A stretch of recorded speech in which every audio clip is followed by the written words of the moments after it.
Let's take a trip to the Dubois County Museum. Hello and welcome to 18 WJTS in.form. I'm your host, Bill Potter. Joining us in the studio is Shirley Ray. She is the director of the Dubois County Museum, which is a wonderful facility located in Jasper, really right along 231, the north side. Shirley, welcome to the show. Thank you. There's always exciting things going on at the Dubois County Museum, in addition to all of the exhibits that you have. But let's start out with, you are now doing something on Tuesdays. We are. Tai Chi Tuesdays. That's hard. Tai Chi It's Tuesdays. hard to say. Yeah. I like to alliterate, but that's a hard one to say. So we have an instructor from Tri-State Wellness, Holistic Wellness, I'm sorry, Joe Wiegent. And he comes in on Tuesdays, and the class starts at 6:30, and he teaches Tai Chi. Okay. Do people need to bring something special, a mat, or just themselves? No, just themselves. Okay. Yeah. And you can register online on his Facebook page or on his business page, or you can call him because he's doing the reservations. But we just started 2 weeks ago, and we've had about a dozen people per class. It seems pretty enjoyable. Okay. So this is Tai Chi Tuesdays. Is it every Tuesday or like once a month or every something? Tuesday. Every Tuesday. Okay. 6:30. Do they still pay the membership, not membership, but the admission to the museum? It's a partnership, so right now it's all the registrations through him. Okay, excellent, Yeah. excellent. Yep. Just get the people into the museum is always Yes. good. And speaking of getting people into the museum, you do a free Wednesday or a free It's night. once a It's month not always free night. okay, because it's not- different. It's Yeah. different every time.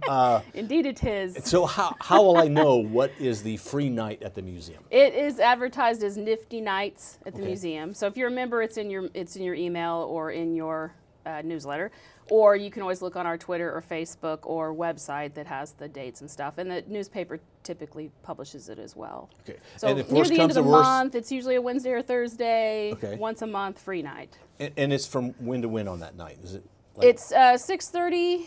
Okay. We open at 5:30, but if there's a program, sometimes there's a program. It usually starts at 6:30. Okay. So like 5:30 to 8-ish.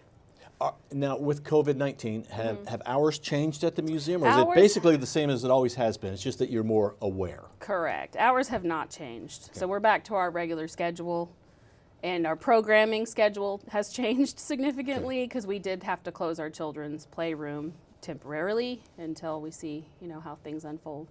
But our typical visitation hours are regular. And again, if they can go to your Facebook page or your website, or give you a call to find out, because things really anymore seem to change daily. They absolutely What you think do. is open is closed, and what you think is closed is open. Yes, so they you should are just check in with you. correct. Because Yes. at the Dubois County Museum, you've got a lot of great exhibits. And what are some things that you're working on now? What are some exhibits you hope people see? And you even have an exhibit that is not at the museum that will be someplace else. Correct. Yeah. So we have a women's suffrage exhibit that we're working on.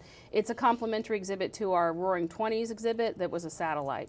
So the satellite exhibit that was traveling to libraries, since the libraries have been closed, now we're traveling to the Hoosier Business Machines windows as part of the Strassenfest celebration, whatever. Yeah, it's being even called though the this year. Strassenfest is canceled, there are still Correct. some events that are going on, or Yes. some activities to keep the Strassenfest in your mind, and you're part of that. Yes, and we partner with the business machines to fill their displays because they have massive windows. So we usually get one window of their business and we fill it.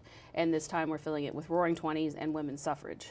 Okay, and that is on Hoosier Business Machine. I'm not sure of the road, but just right I don't down know from the the road either. right up from the courthouse, I should say. About You a can't block miss and it a half. because it's going to Yeah. be pretty elaborate, as I understand it. And then at the museum, will you do your usual Strassenfest Yes. exhibit? We do the Strassenfest memorabilia, so the buttons and the mugs, and every single year of the Strassenfest, we collect that information and then we display it during Strassenfest. And you have gotten a grant. That is going to be some good news for the museum. Yes, we are happy to announce that we have just received $10,000 from the Indiana Historical Society through the Lilly Endowment Fund for a shared heritage traveling exhibit. Which is what? Well, what it's going to be is it is a kind of a standalone unit with a touch screen and iPad interactive and panel system, so just a collapsible panel system, and it'll travel throughout the county. And so people can see the content, where they live, kind of deal. So we're developing it now. Topically, we're hoping that the community will weigh in on what they want to see. So we have a survey online right now, which you can access through Twitter, Facebook, or the website, asking people what they want to see in this shared heritage exhibit. and that's part of the grant. Did I understand you right that the exhibit's going to be in different locations, or Yes. is that? It Okay, will, because it's again, here at the museum, you think of as the building, I you know. walk in, you walk to it, but It's no, you coming. are out in the community as well. We are making an effort to reach out beyond our location to community centers. We're hoping to get into assisted living once things, Once they can open up. become normal.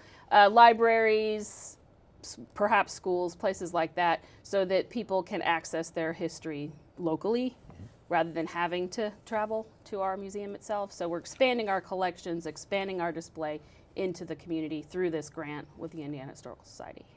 How has attendance been at the museum with this strange summer that we have had? Now, this is your first year, so I don't know if you've Right. ever seen a summer at the Well, museum. typically at this time of year, we would have had a couple thousand, well, several thousand, 5,000 people or so by now, about midway through the year. And it's significantly less as we were closed for 3 months. What we are getting are small groups of people, family units. There's a couple daycare centers possibly coming to visit us. So related family groups and yes. things like that. But the individuals and the small groups have kind of tapered off during this whole pandemic, logically, Well, this all is doing our part. But this is a good time to go to the museum, because the museum is one place where you can easily practice social distancing and wear a Indeed. mask. Not, Indeed. and you've got sanitizing stations We that they do. can use. So it's Yep. it is a good and welcoming place to go. And Yes. I think sometimes people go, oh, what am I going to do? I'm going stir crazy. Go to the museum. Yes, yes. I mean, you can walk around for an hour and a half and not see it all. So it's a good bang for your buck, as it were. And Now- if you're a member, you get in free, obviously. Okay, and memberships are available all year long. All year anytime. long. We actually did launch kind of a mini campaign on that too. We've been very busy. The Remember membership campaign, and that's to incentivize new members as well as people renewing early for next year for their memberships. So that's a Facebook campaign. So now's a good time to join. You do get a little incentive of a little coffee cup. Ooh, okay. Kind of like a PBS Yeah, thing, okay, you know. so you get a little coffee cup. Yeah, if we've you got join. these. We have these tumblers made, so those are only to new members or renewing members, and that's part of the campaign. So with the new membership. Sounds like exciting little things going tchotchke. on Yeah. and with the museum. Just think of them all the time. Let's talk about the hours that you're open. Yes. When can people go to the museum? Because your hours are not that they're odd, but they are odd. They are odd. Okay, let's be honest. let's they're odd. just admit that they are odd. So we are closed Mondays. Okay. We're open every other day of the week, but Tuesday through Friday it's 10 a.m. to 2 p.m. Okay. Saturday it's 10 to 4. Okay. And then Sunday it's, I want to say noon to 4, but Okay. you better check. And parking really is behind the museum. It's behind the blue line.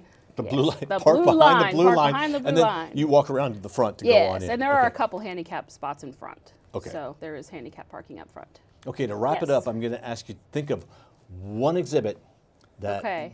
that you would like people when they go to go and look for that they may not think of. I mean, there were things like, for me, I remember when I was a kid, Spike Galehausen raced cars in the Indy 500. Okay, Yes. well, I had forgotten about that because I was a kid then. And I went in the museum and I thought, I remember when he raced cars at the Indy 500. Yes. So what is something like a little treasure like that? Well, and every for- time you come on, we're going to see if there's some kind of little treasure.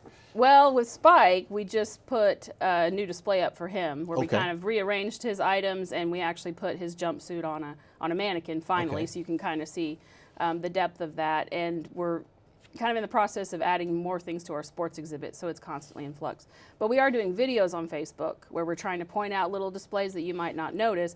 And we just did sort of the fire department section, which was really intriguing because they have a whistle there that when the whistle blew, depending on the type of signal, that would tell them which quadrant the fire was in. So fire Really? history that I didn't know that we had, we just, Right. discovered the other day. So if you're at all interested in that kind of thing, it's really neat to see, up close, because I'm assuming it would have been on a building or somewhere. Oh, yeah. Well, so there's a little bit of history Yeah. that you learn by going to the Dubois Oh, County yes. Museum. Just one of thousands of things to Indeed. learn. Absolutely. Anything else that you'd like to add, Shirley? I think that's covering it this time. All right, well, just come on to the Dubois County Museum.